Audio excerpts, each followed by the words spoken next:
Bonjour mes stagiaires, bonjour mes étudiants. On va voir avec vous une autre séquence euh, dans le module de la comptabilité de gestion, niveau comptabilité baccalauréat. Cette séquence s'intitule Détermination des coûts et des résultats cas simples. Détermination des coûts.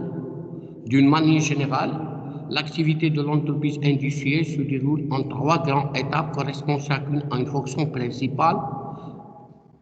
Comme vous le savez, c'est la fonction approvisionnement, la fonction production, la fonction distribution. Je recommence. D'une manière générale, l'activité de l'entreprise industrielle se déroule en 3 grandes étapes correspondant chacune à une fonction principale. Fonction approvisionnement, fonction de production, fonction distribution. La fonction production s'occupe de l'achat des matières et fournitures. La fonction de production s'occupe de la fabrication des produits finis. La fonction distribution s'occupe de la vente et de la livraison des produits aux clients. À chacune de ces 3 étapes de processus de production, on peut calculer un coût spécifique. Coût d'achat des matières et fournitures, coût de production des produits fabriqués et enfin le coût de revient des produits vendus. À chacune de ces fonctions correspond un coût. Fonction coût d'achat correspond à la fonction approvisionnement. Coût de production des produits fabriqués correspond à la fonction de production. Et enfin, le coût de revient des produits vendus correspond aux fonctions de distribution. Maintenant, on va définir qu'est-ce que c'est un coût.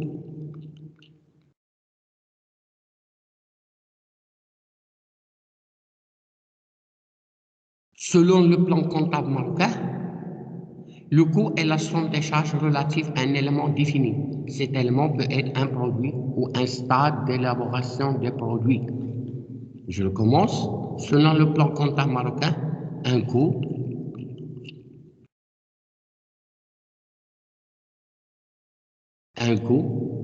le coût est la somme des charges relatives à un élément défini. Cet élément peut être un produit ou un stade d'élaboration des produits.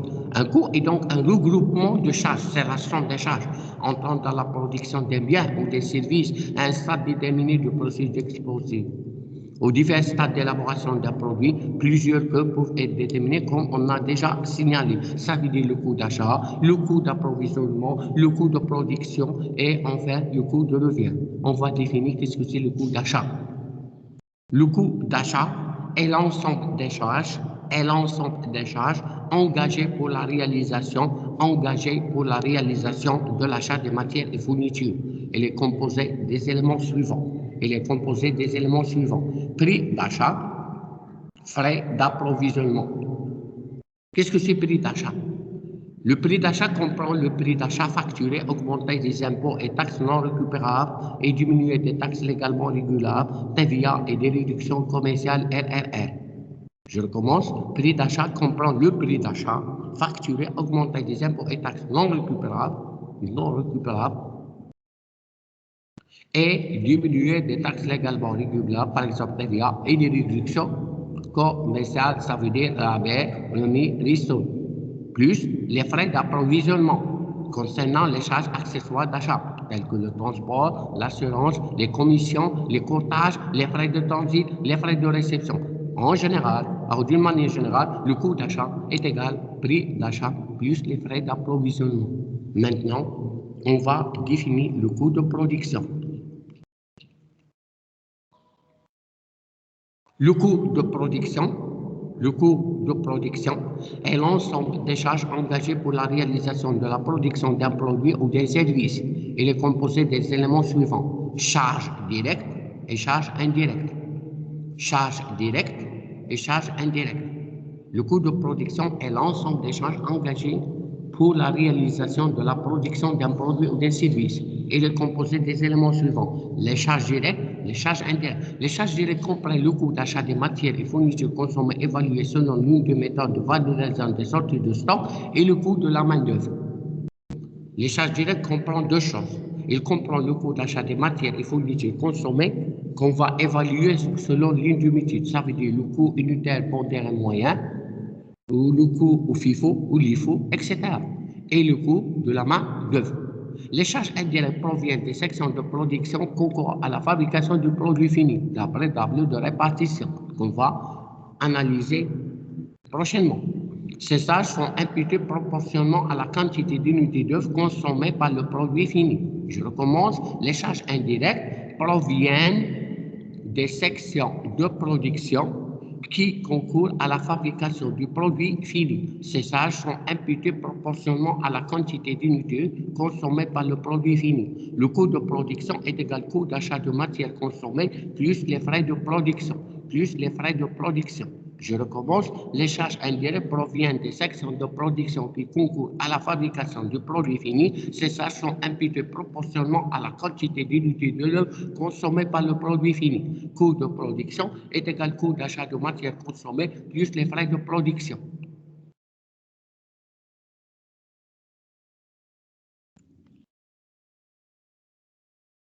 Maintenant, on va définir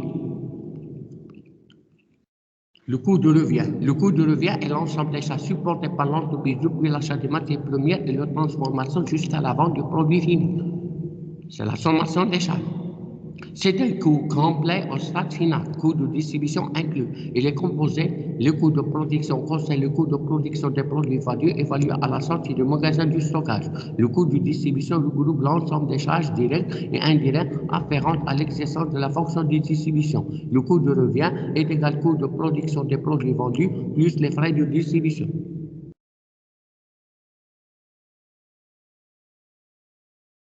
Le coût de revient est égal au coût de production des produits vendus plus le coût de frais de distribution. Après avoir défini qu'est-ce que c'est le coût d'achat, le coût de production et le coût de revient, on va faire une sorte de la hiérarchisation des coûts. Les coûts sont cumulatifs, comme nous avons déjà vu, c'est-à-dire le coût déterminé à chaque stade comprend le coût qui est là précédent. Chaque coût représente l'ensemble des charges qui ont engagé jusqu'à un stade donné. Maintenant, on va schématiser. On a les charges d'achat, les charges de production, les charges de distribution et les frais généraux. On a centre d'analyse, charges directes, charges indirectes, charges de production, on a charges directes et on a charges indirectes d'après centre d'analyse. On a le coût de production des produits finis, on a le coût de production des produits fabriqués. On a le coût de distribution, on a le code part. Ça veut dire, on résume les définitions qu'on avait déjà, c'est fini. La sommation des charges, c'est le coût de revient des produits vendus. On va entamer un exemple.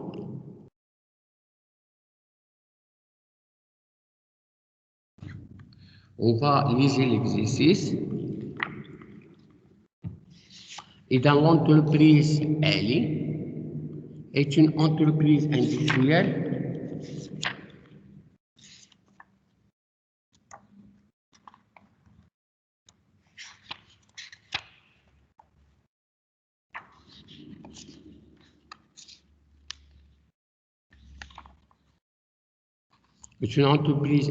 spécialisée dans la fabrication et la commercialisation de deux produits.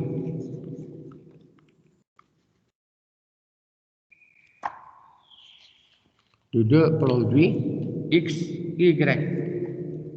Pour le mois d'avril 2010, la ventilation des charges par fonction et par produit se présente. On a achat de matières et fournitures, montant total est affecté à chaque des produits X, Y, les charges d'approvisionnement, les charges de production, les charges de distribution, donc on a total. On va calculer les différents coûts relatifs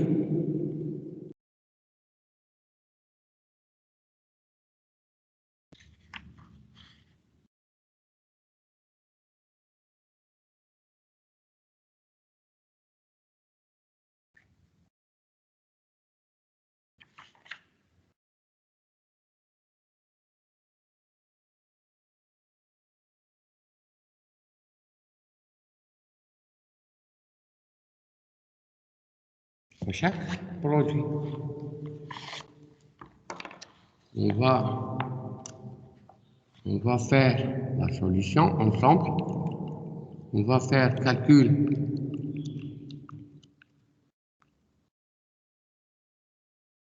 des coûts.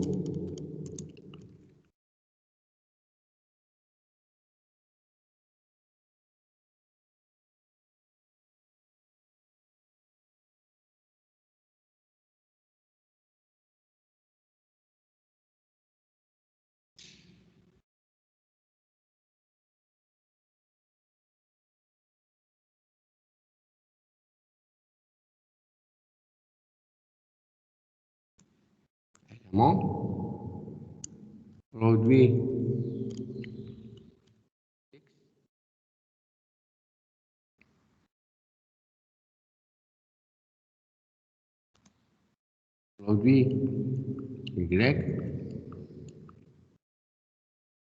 la totale.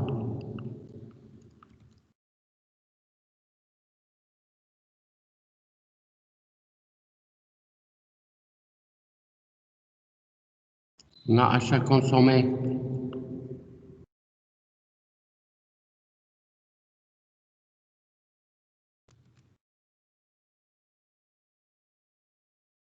On a achat consommé.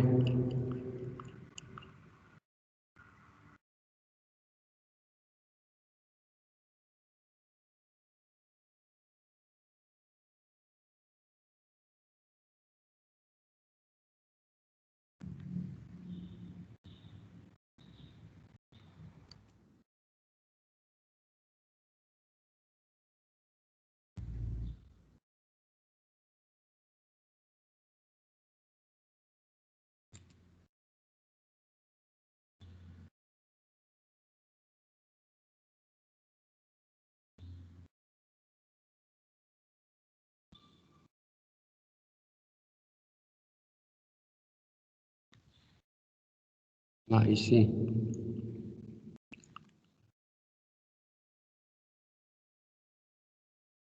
Ici.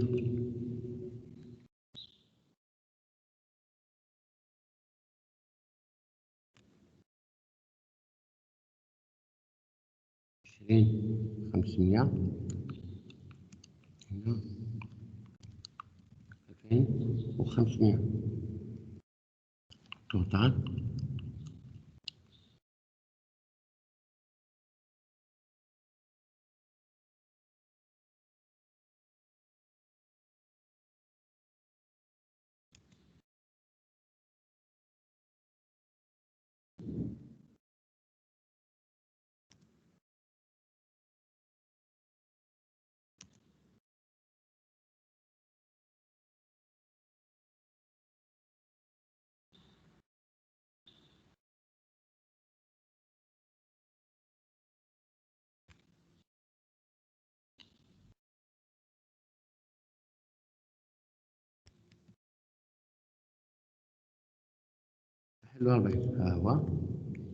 Faire attention. Et donc, le coût d'achat est égal les charges consommées plus charges approvisionnées. D'après définition, on a fait la sommation, on a obtenu pour le produit X 18 000, pour le produit Y 23 000, pour total 41 000. D'abord, on va déterminer le coût de production.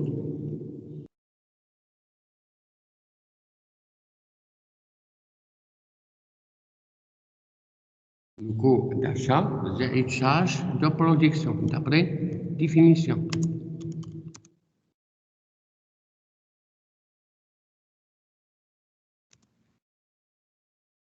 On a pour le produit X 6 000,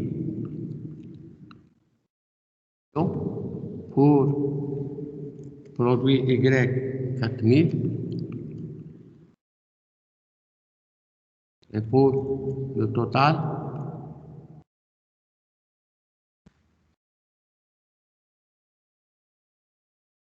10 000. On fait la sommation ici. On a 18 000 plus 6 000. Nous obtenons 24 000. L'autre, 27 000. L'autre, c'est 51 000.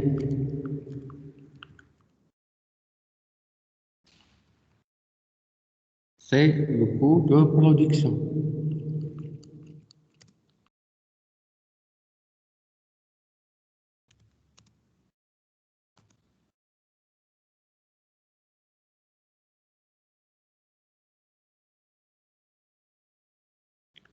Maintenant, ajoute charge de distribution.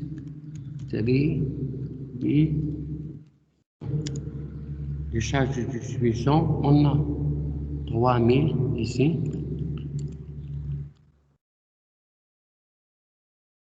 On a ici 6 000. On a pour l'autre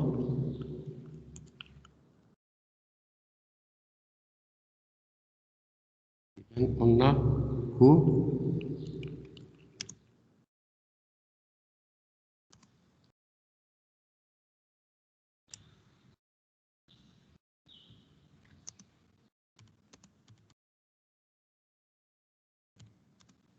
on a ici 27 000. On a ici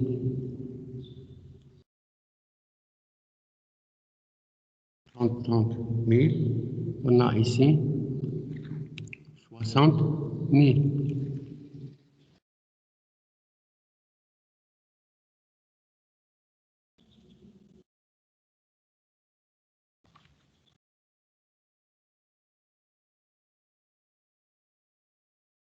Et donc, après détermination des coûts de revient,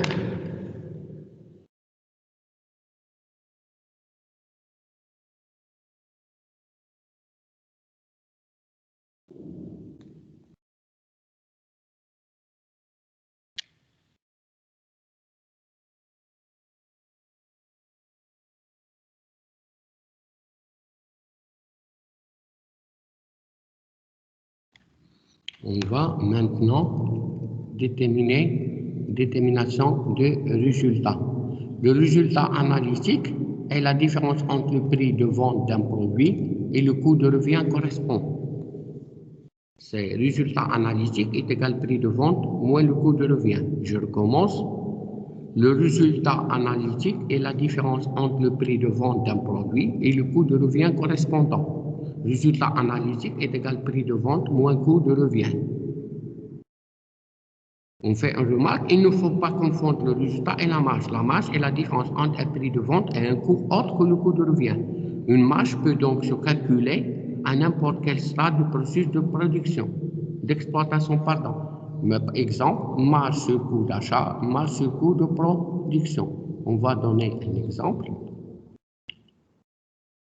Le prix de vente des produits fabriqués par l'entreprise ALI sont les suivants. Produits X 30 000, produit Y 35 000, calculer le résultat analytique de chaque produit.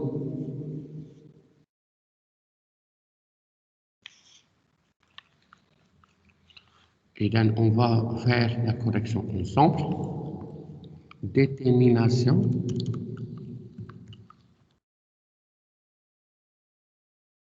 des résultats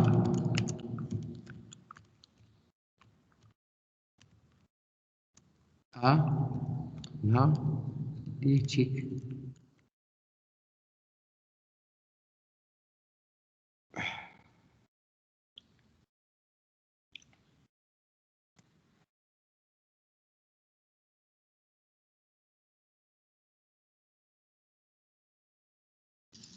On a ici éléments.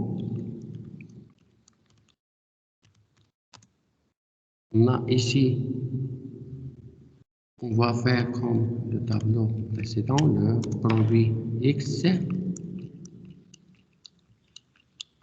le produit Y,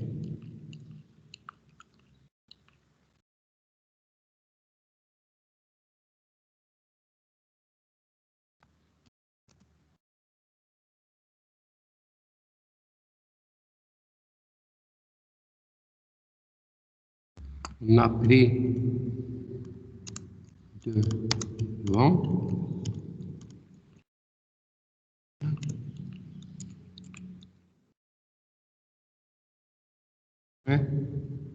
Coût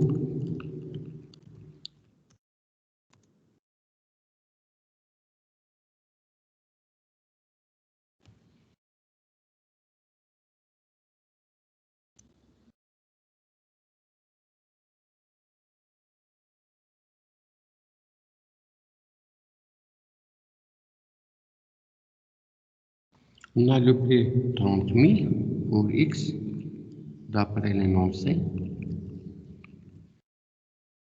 Le coût de revient d'après la correction de l'exercice précédent, 7 000.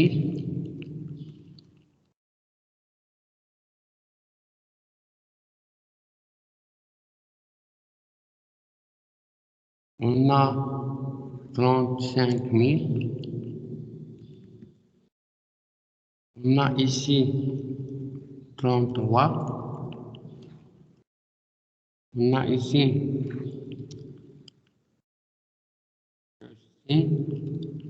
5. On a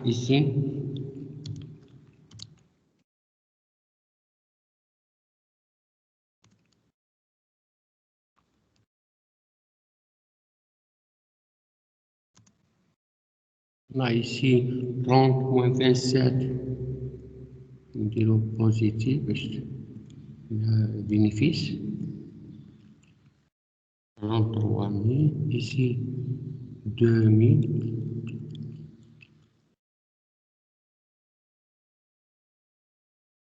Ici 5 000. Donc 65 000 moins 60 000 nous donne 5 000. Et 3 000 plus 2 000 est égal à 5 000. Donc, on va faire maintenant la concordance.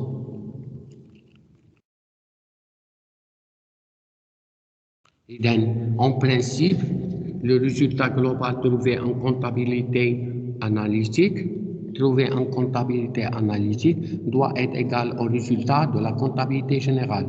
À la fin d'une période comptable, il est rare que le résultat de la comptabilité analytique coïncide avec celui de la comptabilité générale. C'est bien sûr, la non-égalité des deux résultats provient des différences d'incorporation. Ça veut dire la différence entre le résultat de la comptabilité générale et la comptabilité, cette différence, on appelle différence d'incorporation. Les principales différences sont présentées dans le tableau suivant. Les différences d'incorporation résultent des charges supplétives, les charges non incorporables, les produits non incorporables, et il y a différence d'inventaire qui constituent par mali et boni, et les frais résiduels. Ça veut dire les arrondissements. Il y a deux types d'arrondissements, par défaut et les arrondissements par excès.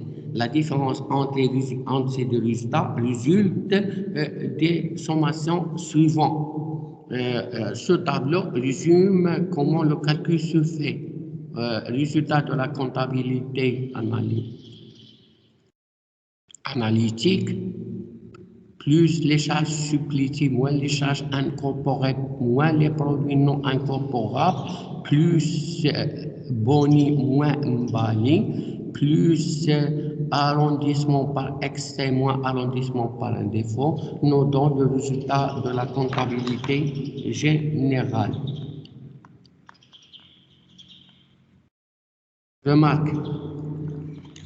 On fait une remarque. Les frais résiduels sont des écarts entre le total des charges de la section et le montant des charges imputées au coût. Lorsque le coût de l'unité d'œuvre a été calculé par arrondissement. Je recommence. Les frais résiduels sont les écarts entre le total des charges de l'action et le montant des charges imputées au coût lorsque le coût de l'unité a été calculé par arrondissement. Ça veut dire les frais résiduels est égal charge de la section moins charge imputée au coût. Deux cas peuvent se présenter. Les charges de la section sont supérieures aux charges imputées. On a les frais résiduels positifs à retrancher du résultat analytique. C'est l'inverse du tableau. Charge de la section inférieure à charge imputée, les frais résiduels négatifs à ajouter au résultat analytique.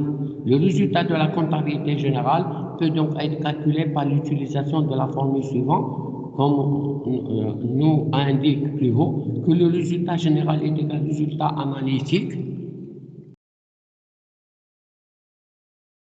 Le résultat analytique plus les charges supplétives moins les charges non incorporables plus les produits non incorporables plus ou moins différence d'inventaire plus ou moins frais résiduels. D'une façon générale, le passage du résultat de la comptabilité analytique au résultat de la comptabilité générale se fait selon le principe suivant. Si un élément entraîne une surévaluation du résultat analytique, il est retranché. Si les éléments entraînent une surévaluation du résultat analytique, il est ajouté. On peut le résumer dans le tableau suivant.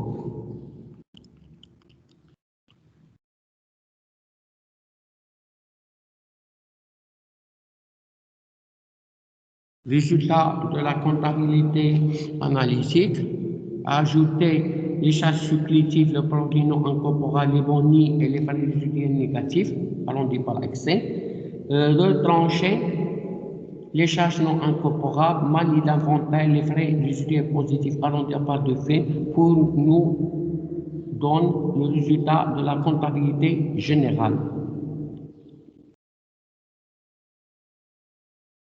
On va faire une application pour comprendre. Voilà les données.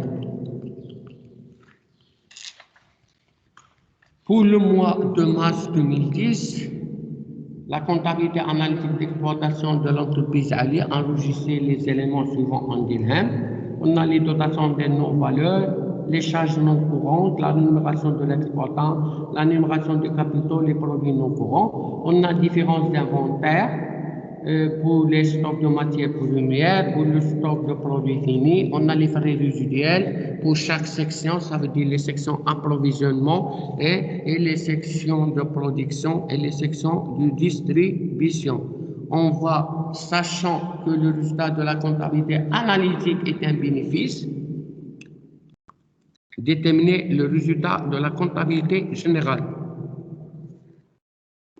Et bien, on a concordance. On va faire le résultat.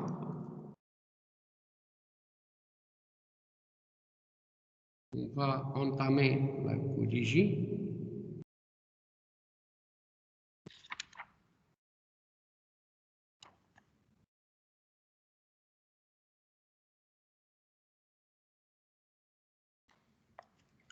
Et then on va faire le corriger. Maintenant, et on va tracer le tableau. Et même tracer le tableau, on va remplir pour l'expliquer. Voilà.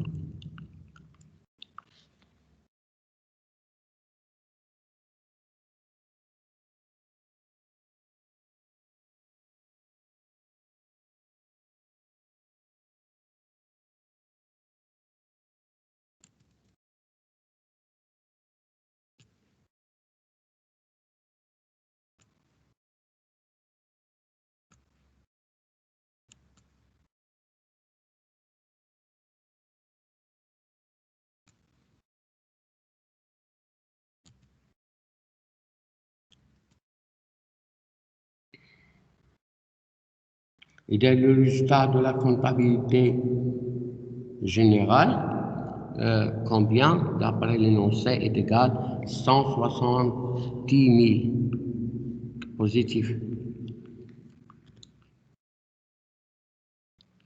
Voilà. On voit les charges supplétives.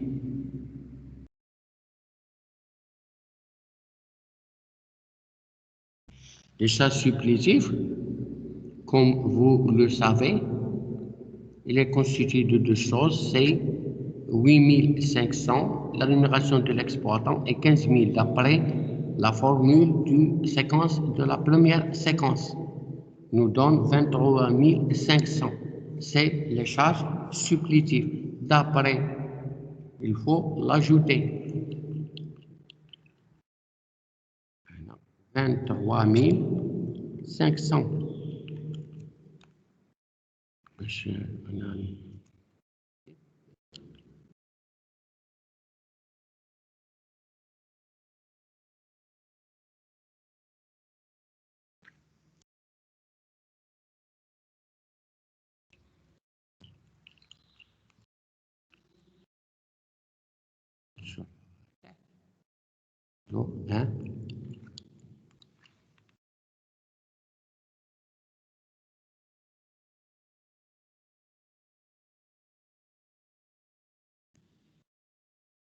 إذن هي 23 500 جات من la numération de l'exploitant comme on a déjà indiqué 8500 plus l'action des capitaux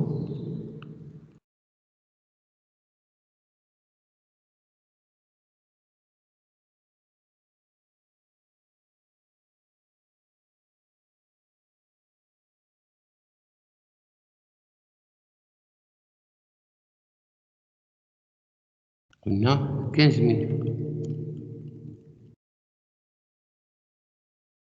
On a maintenant le charge non incorporable qu'il faut retrancher. Et dans les charges non incorporables constituées par 5, c'est les dotations des immobiliers en non-valeur, les provisions, les charges non courantes, les charges des exercices antérieurs et l'impôt sur le résultat. D'après l'énoncé, on a deux choses, ces dotations en non-valeur et de charges non courantes. سالف 320 زائد 5000 كتعطينا 11320.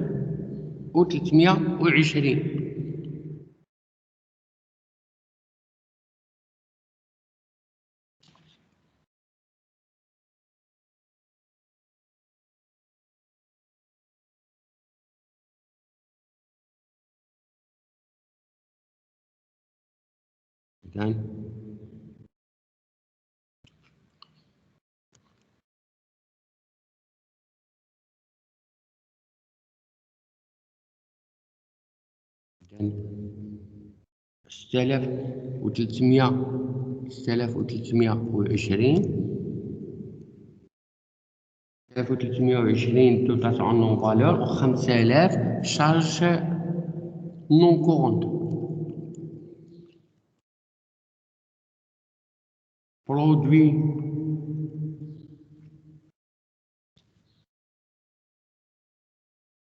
Produit d'après l'énoncé عطاها il est déjà calculé هي بلا ما نشرحوها لأن عطاها produit non courant هي 12500. إذا 12500 il faut ajouter.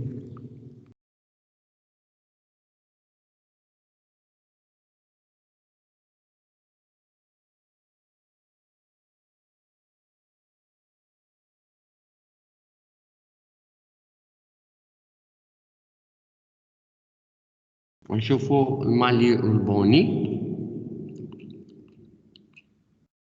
المالي والبوني نشوف الفارياسيون دافونتير بين ستوك ريال و ستوك كونطابل. إذا 73 و300 ناقص 72 500 كتعطينا 800. إذا مالي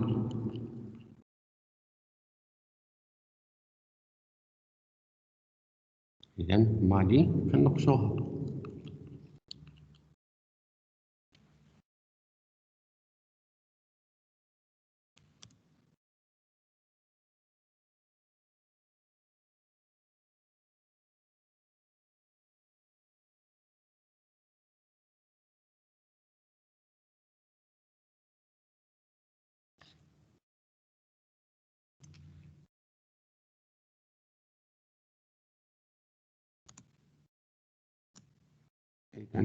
زاد 800 قلنا ستوك كونطابل ناقص ستوك ريال 73 300 هي نقصو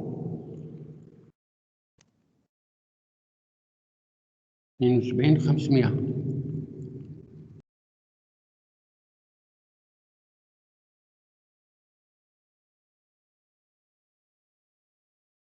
نشوفو الأخرى 23 600 ديال البرودوي فيني، ها هي.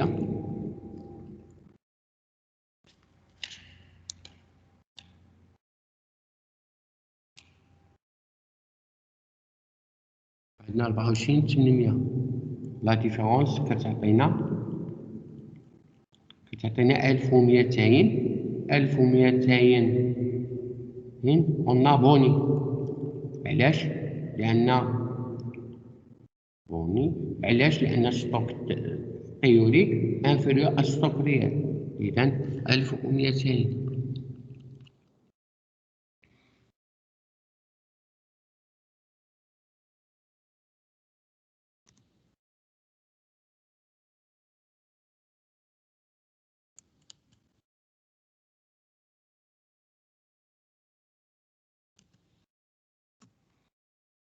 إذا نبقى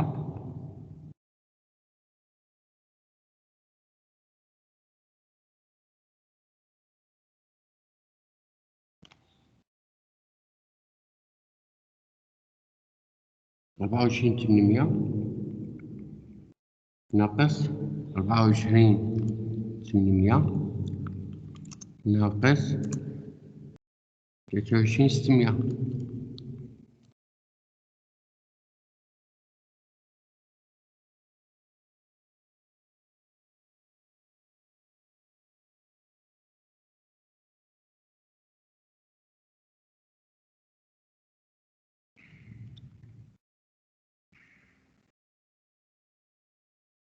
إذا نشوفو لي زارونديسمون.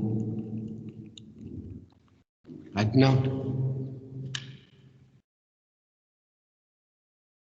65 740 و 589. صافي دير لي شارج دو لا سونكسيون موان لي شارج امبوتي، و لي شارج دو لا سونكسيون كبيرة وخرجتنا 150. هادي بوزيتيف، إذا با ديفو، إذا غتخرج 150.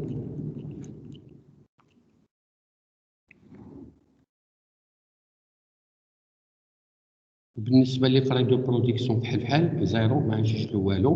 بالنسبة للبروفيزيونمون عندنا امبوتي كبار من الأخرى وخرجتنا 70، إذا الفو أجوتي.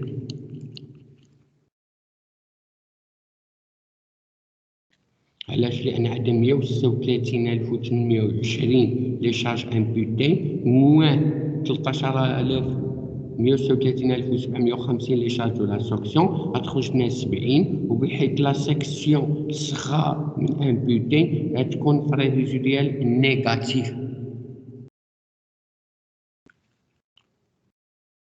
إذا غنصاحبو توتال.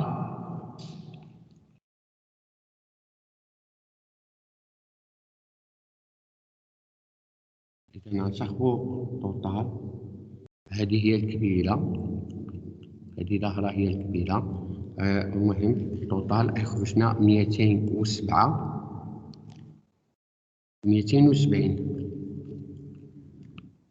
إذا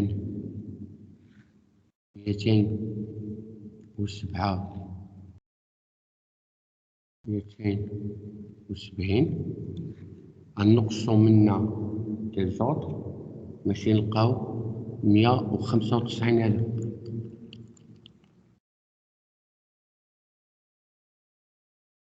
هي لي شارج دو لا كونطابيليتي جينيرال.